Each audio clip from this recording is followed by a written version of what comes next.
देश की सबसे बड़ी अदालत में दिल्ली दंगे के मास्टरमाइंड और यूएपीए में बंद उमर खालिद के लिए कैसा माहौल बनाया गया। अमेरिका में जबरदस्त उत्पात मचाया गया। जब प्रधानमंत्री मोदी अमेरिका यात्रा पर थे, जैसे कल तक वो अमेरिका यात्रा पर थे, उसी समय में अमेरिका में प्रोटेस्ट किया गया। तो ये सब ऐसे वकील रहे हैं सुप्रीम कोर्ट में कि जो चाहते रहे, ये केस जीते या ना जीते, बेल दिलाने के मास्टर रहे। अभिषेक मनु सिंघवी, प्रशांत भूषण, कपिल सिब्बल, ये सब बेल मास्टर है। सिब्बल ने दर्जनों लोगों को सुप्रीम कोर्ट का जज बनाया। ऐसा माना जाता है कि कॉलेजियम सिस्टम भले ही रहा हो, लेकिन सिब्बल और सिंघवी तय करते थे कि जज कौन हो। नमस्कार, कैसे हैं आप? 2 साल से ज्यादा समय से जो बात मैं लगातार कहता आ रहा था, भारत के पूर्व मुख्य न्यायाधीश जस्टिस डीवाई चंद्रचूड़ ने वो बात उस पर मुहर लगा दी। रिटायरमेंट के बाद जस्टिस चंद्रचूड़ ने एक बहुत बड़ा खुलासा किया है। वो खुलासा जो मैं लगभग 2-2.5 साल से कई शो में कर चुका हूं, और मुझे याद इस बात को लेकर के आया कि डॉक्टर ओझा ने इसको याद दिलाया कि इस पर पहले भी आप विश्लेषण किए थे कि सिब्बल खुद वापस लेता था याचिका। अब जरा इस बात की गंभीरता को समझिए। देश की सबसे बड़ी अदालत में दिल्ली दंगे के मास्टरमाइंड और यूएपीए में बंद उमर खालिद के लिए कैसा माहौल बनाया गया, और यह नैरेटिव बनाया गया कि उमर खालिद को सुप्रीम कोर्ट जमानत नहीं दे रहा है, अन्याय हो रहा है उसके खिलाफ। और आज से 2 साल पहले, 2.5 साल अब होने जा रहे, 2 साल पहले लगभग, हमने प्रेस क्लब ऑफ इंडिया में रवीश कुमार द्वारा किए गए प्रेस कॉन्फ्रेंस का सबसे पहले हवाला दिया।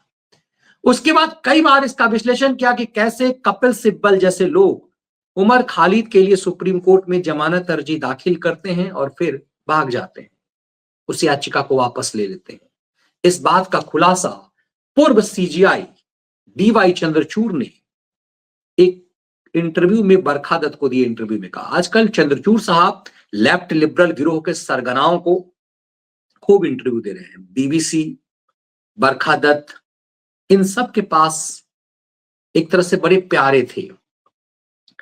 भारत द्रोहियों के लिए चंद्रचूड़ एक उम्मीद इसलिए थे कि इन सबको लगता था कि यदि डीवाई चंद्रचूड़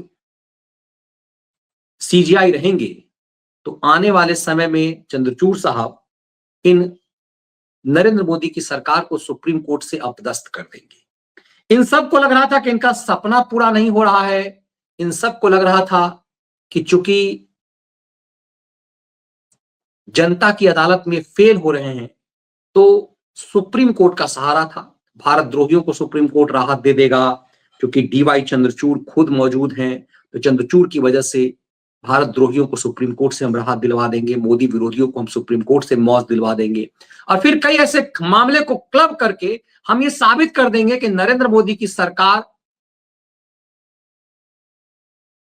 देश के खिलाफ है। हम ये साबित कर देंगे कि नरेंद्र मोदी की सरकार अभिव्यक्ति की आजादी नहीं देती है, और फिर इस तरह की याचिकाओं से हम सुप्रीम कोर्ट के माध्यम से नरेंद्र मोदी की सरकार को अपदस्थ कर देंगे। सिब्बल, सिंघवियों, प्रशांत भूषणों को इससे बड़ी आस थी, और इनके चेले चपाटे पत्रकारिता की आड़ में ये सब खेल खेल रहे थे। अब आपको जान करके आश्चर्य लगेगा कि देश की सबसे बड़ी अदालत में भारत के पूर्व मुख्य न्यायाधीश को फंसाने का खेल, इनको लगता था कि सिब्बल ही ये काम कर सकते हैं। सिब्बल की याचिका पर सिब्बल सेटर हैं। सिब्बल की याचिका पर यदि डीवाई चंद्रचूड़ इतना कुछ कर सकते हैं, आपको याद होगा कि ये सिब्बल ही खिलंदर हैं जो तीस्ता सी तलवार को मौज दिला गए। उमर खालिद की जमानत नहीं मिली क्योंकि कपिल सिब्बल नहीं चाहते थे। डीवाई चंद्रचूड़ ने बता दी, कोर्ट के पचड़े डालने वाली बात। ओप इंडिया कह रहा है कि हमने हमारी बात पे भी मुहर लगाई। देखिए, वो ओप इंडिया ने कहा हो सकता है, लेकिन लगातार मैंने अपने, जो मेरे व्यूअर्स हैं वो जानते होंगे कि मैंने लगातार इस पर विश्लेषण किया था। सुप्रीम कोर्ट के पूर्व मुख्य न्यायाधीश डीवाई चंद्रचूड़ का बरखा दत्त को दिए 13 फरवरी 2015 की एक इंटरव्यू में, इस इंटरव्यू उमर खालिद के बेल का मुद्दा उठाया गया। उन्होंने सवाल पूछा कि क्या उमर खालिद जैसे मामलों में पूर्व सीजीआई को कोई अफसोस होता है। बदमाशी देखिए जरा सा बरखा दत्त को।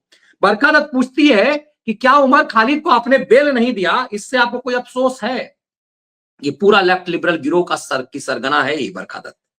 बरखा दत्त, रवीश कुमार, ये पूरा प्रणय जेम्स राय के जितने चेले चपाटे हैं, इन चेले चपाटों ने एक सुपारी ली थी इस सवाल पर कि उमर खालिद जैसे मामलों में सीजीआई को कोई अफसोस होता है कि इस मामले के भीतर क्यों कार्रवाई नहीं हुई। यह सुनकर सीजीआई चंद्रचूड़ ने पूर्व सीजीआई चंद्रचूड़ डीवाई चंद्रचूड़ ने बरखा दत्त को करारा जवाब दिया। उन्होंने उमर खालिद के मामले में विशेष पर कहा, साफ किया कि विशेष खूबियों वाला नहीं।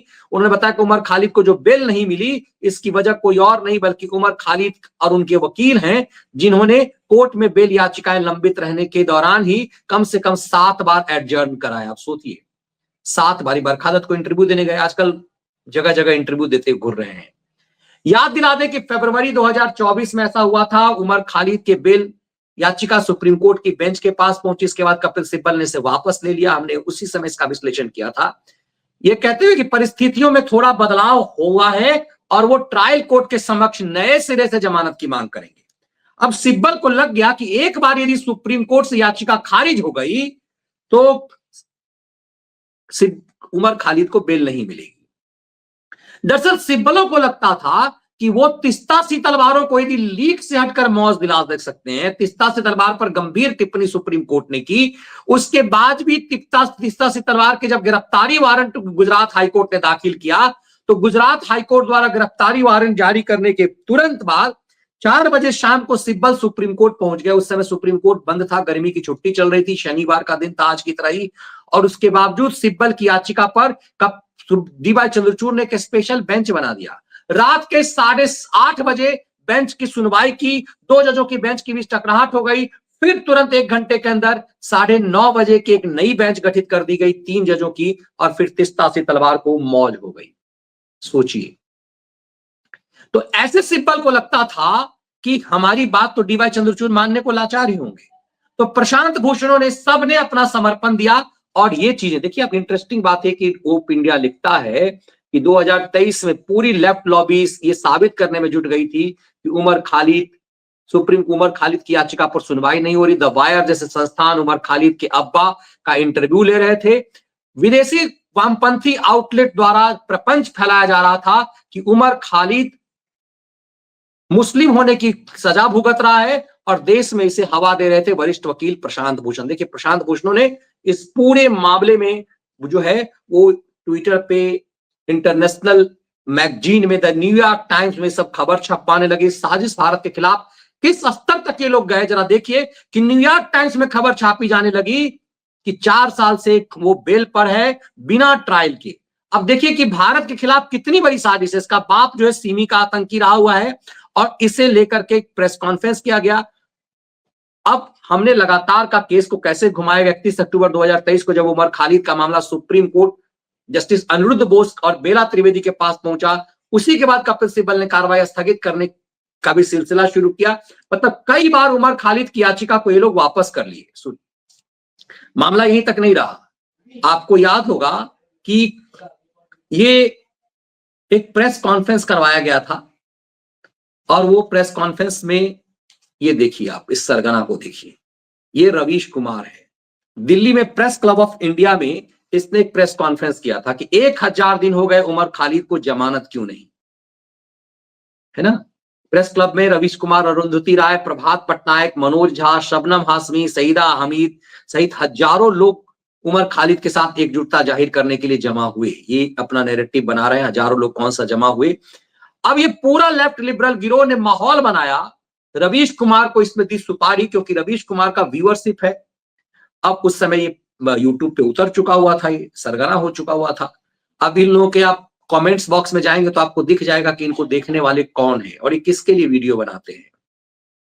अब सोचिए, भारत के खिलाफ जब रवीश कुमार ने ये अपना वीडियो डाला, इसने अपने चैनल पर ये वीडियो भी डाला उसने, और ये नैरेटिव बनाया कि उमर खालिद को बिना ट्रायल के जेल में रखा हुआ है। और ये फिर जब रवीश कुमार ने प्रेस कॉन्फ्रेंस किया, दुनिया भर के अखबारों में छपवाया गया।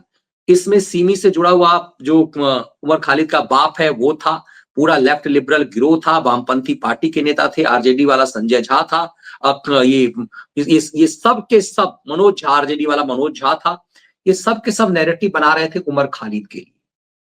और इस प्रेस कॉन्फ्रेंस के जब ये रवीश कुमार का चल रहा था 2023 के जून में, उस समय में 2022 के जून में, उस समय में नरेंद्र मोदी अमेरिका की यात्रा पे थे। तो पूरा नैरेटिव यह बनाया गया कि ये दिल्ली में प्रेस क्लब में प्रेस कॉन्फ्रेंस होगा और उसके बाद उत्पात मचाया जाएगा अमेरिका में। अमेरिका में जबरदस्त उत्पात मचाया गया। जब प्रधानमंत्री मोदी अमेरिका यात्रा पर थे, जैसे कल तक वो अमेरिका यात्रा पर थे, उसी समय में अमेरिका में प्रोटेस्ट किया गया। जो बाइडेन की सरकार थी और उमर खालिद के पोस्टर लगा करके, सर सोचिए एक चिरकुट सा व्यक्ति, उसके लिए पूरा प्रोटेस्ट किया गया अमेरिका में, न्यूयॉर्क में। क्योंकि प्रधानमंत्री उस समय में अमेरिका में थे, तो भारत को बदनाम करने के लिए लेफ्ट लिबरल गिरोह ने यह नैरेटिव बनाने के लिए कि 4 साल 5 साल से वो जेल में है, वो 4 साल से जेल में है और उसको बेल नहीं मिल रहा, बिना ट्रायल के जेल में रखा जा रहा है। कमाल की बात यह है कि वकील कपिल सिब्बल, प्रशांत भूषण, इन सब जैसे लोगों ने नैरेटिव तो बनाया, लेकिन सिब्बल अपने क्लाइंट के लिए याचिका दाखिल करता था, उसे वापस ले लेता था। तो क्या सिब्बल को चंद्रचूड़ के मूड समझ में आ जाते थे कि बेल नहीं मिलेगी? क्योंकि जिस सिब्बल को चंद्रचूड़ पे इतना भरोसा था, जो सिब्बल और सिंघवी चंद्रचूड़ की कोर्ट से लीक से हटकर जो है फायदा उठाते थे। आपने देखा होगा कि कपिल सिब्बल को तो तीस्ता सी तलवार समेत कई ऐसे दर्जनों मामले में उस दौर में सिर्फ चंद्रचूड़ ही नहीं, बाकी जजों से भी राहत मिलती थी। इसी सिब्बल के लिए पता नहीं क्या क्या नहीं कहा जस्टिस रंजन गोगोई, जो राम मंदिर पर फैसला दिया था कि सिब्बल उसके घर जाके पता नहीं क्या सेट करने वाला था। इतना ही नहीं, कपिल सिब्बल को तो छोड़ दीजिए, अभिषेक मनु सिंघवी ने लीक से हटकर कई फायदे चंद्रचूड़ के दौर में उठाए। उसमें सबसे महत्वपूर्ण था अरविंद केजरीवाल को चुनाव प्रचार के लिए बेल देना। भारत के इतिहास में कभी ऐसा नहीं हुआ कि किसी को चुनाव प्रचार के लिए बेल मिला हो। जब ये अरविंद केजरीवाल को मिला, उसका फायदा बाकियों को मिला, कश्मीरी आतंकवादियों को मिला, सिसोदियाओं को मिला, ना जाने कितने टेररिस्ट को मिला। इन सबको फायदा मिला केजरीवाल को राहत देने के लिए, क्योंकि केजरीवाल का वकील सिंघवी था और सिंघवी और चंद्रचूड़ पुराने मित्र रहे, इसका फायदा हुआ। कई सारे ऐसे केस हैं जिसमें अभिषेक मनु सिंघवी चंद्रचूड़ के कोर्ट में जो दूसरे मामले की सुनवाई होती रहती थी, जो संवैधानिक बेंच सुनवाई कर रहा हो, उस मामले में चंद्रचूड़ की कोर्ट में घुस जाते थे सिंघवी, और उसके बाद उसमें पवन खेरा जैसे लोगों को बड़ी राहत दिलवाई। तो ये सब ऐसे वकील रहे हैं सुप्रीम कोर्ट में कि जो चाहते रहे, ये केस जीते या ना जीते, बेल दिलाने के मास्टर रहे। अभिषेक मनु सिंघवी, प्रशांत भूषण, कपिल सिब्बल, ये सब बेल मास्टर है। ये सब सेटिंग करके सुप्रीम कोर्ट में बेल तो आसानी से दिला सकते हैं। जब इतनी आसानी से ये बेल दिला सकते हैं, ये बेल मास्टर ही है, ये बेल का ही खेल खेलते हैं, तो फिर कपिल सिब्बल, अभिषेक मनु सिंघवी जैसे लोग उमर खालिद को बेल क्यों नहीं दिला पाए? एक तरफ मैदान में प्रशांत भूषण, कपिल और अरविंद और रवीश कुमार जैसे लोग भारत के खिलाफ षड्यंत्र कर रहे थे, उमर खालिद के पक्ष में माहौल बनाने के बदले दरअसल भारत को एक तरह से, भारत की सुप्रीम कोर्ट को, भारत की न्यायपालिका को कलंकित करने की साजिश रच रहे थे। ये खेल लगातार चल रहा था कि रवीश कुमार समेत, बरखा दत्त समेत, ये पूरा प्रणय जेम्स राय के चेलों का जो गैंग है, वो पूरी फेक नैरेटिव ये बनाने में लगी हुई थी कि भारत में न्यायपालिका सरकार के कब्जे में है और भारत की न्यायपालिका ईमानदारी से काम नहीं कर पा रही है, भारत की न्यायपालिका निष्पक्ष होकर काम नहीं कर रही है। और वो ये साबित कर रहे थे कि बिना ट्रायल के 4-5 साल से उमर खालिद जेल में है। जब से उमर खालिद को गिरफ्तार किया गया है, उसके ऊपर यूएपीए के तहत मुकदमा है और इस वजह से वो जेल में है। दिल्ली दंगे का उसे मास्टरमाइंड बताया गया। उमर खालिद, सरजील इमाम और केजरीवाल का ताहिर हुसैन, इस पूरी तिकड़ी ने दिल्ली में हिंदू विरोधी दंगे किए और लगभग 57-58 लोग मारे गए उसमें। इसमें आईबी का एक अधिकारी भी मारा गया और पूरी दिल्ली को तहस नहस किया गया। उस समय डोनाल्ड ट्रंप अमेरिका के राष्ट्रपति थे और भारत आने वाले थे। माना जा रहा है कि साजिश इसी के लिए हुई। अब उमर खालिद के खिलाफ इतने गंभीर आरोप हैं कि सिब्बल को लगा कि डीवाई चंद्रचूड़ से सेटिंग होने के बाद भी काम नहीं बन पाएगा, इस मामले में बेल नहीं हो पाएगा। इसी का खुलासा चंद्रचूड़ साहब ने किया और डीवाई चंद्रचूड़ ने साफ साफ कहा कि कपिल सिब्बल याचिका दाखिल करते थे और याचिका दाखिल करके गायब हो जाते थे। ये काम उन्होंने 2023 में भी किया, 2024 में भी किया। 7 बार सिब्बल टीम ने एडजर्न कराया। अब सवाल ये है कि यदि इतने बड़े सेटर कपिल सिब्बल हैं कि कुछ भी करा लेते हैं सुप्रीम कोर्ट से, कपिल सिब्बल ने जब तक चाहा राम मंदिर की सुनवाई सुप्रीम कोर्ट में नहीं हुई, क्योंकि सोनिया गांधी नहीं चाहती थी। कपिल सिब्बल का पावर सुप्रीम कोर्ट में पिछले 50 साल में सबसे प्रभावशाली रहा है। माना जाता है कि सिब्बल जो चाहते रहे। सिब्बल ने दर्जनों लोगों को सुप्रीम कोर्ट का जज बनाया। ऐसा माना जाता है कि कॉलेजियम सिस्टम भले ही रहा हो, लेकिन सिब्बल और सिंघवी तय करते थे कि जज कौन होगा। सिंघवी का तो एक वीडियो भी वायरल होता रहा, एक महिला वकील को अपने चैम्बर में क्या सपना दिखाते रहे हो कि हम जज बना देंगे। तो इतने पावरफुल सब सिब्बल और सिंघवी की जो पूरी टीम रही, वो उमर खालिद की जमानत याचिका दाखिल तो करती थी, लेकिन वापस क्यों ले लेती थी? महत्वपूर्ण यही है। और ये बात मैं लगातार उठाता रहा, लेकिन आज अच्छी बात यह है कि देश के पूर्व मुख्य न्यायाधीश जस्टिस डीवाई चंद्रचूड़ ने इस गंभीर मामले को पब्लिक के सामने रखा। लेफ्ट लिबरल गिरोह की ही बरखा दत्त के एक इंटरव्यू में उन्होंने पूरी तरह से खोल कर रख दिया। तो अब यह समझना होगा कि प्रधानमंत्री मोदी ने जो संसद में कहा कि इकोसिस्टम को अब उसी की भाषा में जवाब देना होगा, ये दरअसल कांग्रेस के इकोसिस्टम है। ये वही बरखा दत्त है जो राडिया टेप की दलाली में जिसका वीडियो जो ऑडियो वायरल हुआ था, जो ये साबित कर रही थी कि वो केंद्र की सरकार में मंत्री बनाती है, जो ये साबित कर रही थी कि उसके इशारे पर मनमोहन सिंह नाचते हैं। वो ऑडियो क्लिप देश ने देखा कि किस तरह से बरखा दत्त और पूरे प्रणय जेम्स राय के चैनल में भारत सरकार के में मंत्री कौन होगा, मनमोहन सिंह सरकार में मंत्री कौन होगा, ये राडिया और प्रणय जेम्स राय के चेले कब ये बरखा दत्त जिससे लोग तय करते थे। इतने प्रभावशाली ये पत्रकार हुआ करते थे, प्रणय जेम्स राय का इतना जलवा हुआ करता था, इतने प्रभावशाली ये वकील हुआ करते थे कि सुप्रीम कोर्ट में सब कुछ सेट करते थे। और इतने प्रभावशाली ये वकील थे, तो सवाल ये है कि उमर खालिद को बेल क्यों नहीं दिला पाए। और ये उमर खालिद को एक तरफ बेल दिलाने के बदले वो याचिका वो जीरा ही नहीं करते थे सुप्रीम कोर्ट में, उमर खालिद के बेल पर जीरा ही नहीं हो पाया। और बदनाम सुप्रीम कोर्ट और भारत की न्यायपालिका को कर दिया गया कि यहां ट्रायल ही नहीं होता बिना ट्रायल के 4 साल से। सोचिए, दुनिया में उमर खालिद के नाम पर भारत की न्यायपालिका, भारत की कार्यपालिका, भारत के लोकतंत्र का किस कदर मजाक उड़ाया गया। और सच कुछ और है, ये सच मैं लगातार बताता रहा। अच्छी बात है कि डीवाई चंद्रचूड़ ने देश के सामने रख दिया। अब जरूरी है कि ऐसे ऐसे राक्षसों का वध होना चाहिए। अब जो प्रधानमंत्री मोदी ने जो देश को आश्वासन दिया था पार्लियामेंट के अंदर, इस इकोसिस्टम से अब इसी की भाषा में लड़ना पड़ेगा। इनकी भाषा में लड़िए और इन सबको नस्ते नाबूद कीजिए ताकि भारत के खिलाफ ये साजिश आगे ना हो सके। जय हिंद।